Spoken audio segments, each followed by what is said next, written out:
তো উনি এই মুহূর্তে দিল্লি এইমসে ভর্তি আছে।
কি প্রোগ্রাম আছে?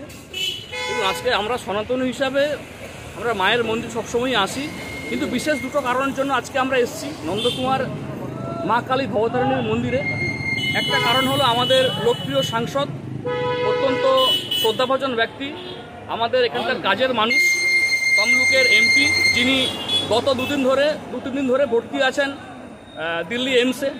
ওনার সুস্বাস্থ্য কামনার্থে আজকে আমরা কালী মায়ের কাছে পুজো দিলাম। আর একটা কারণ আছে, কিছু মানুষ প্রচার করছে যে তমলুকের উপনির্বাচন কবে হবে। আমরা ভগবানের কাছে ওনাদেরকেও যাতে করে ভালো মানুষ তৈরি হয় ওনারা আগামীতে, তাদের জন্য ভগবানকে বলেছি যে ওনাদেরকেও আপনারা ভগবান আশীর্বাদ করুন যাতে করে ওনাদের সুবুদ্ধি হয়। আমরা এই জন্যই আজকে এখানে এসেছিলাম। আমার নাম সুভাষিস নাথ।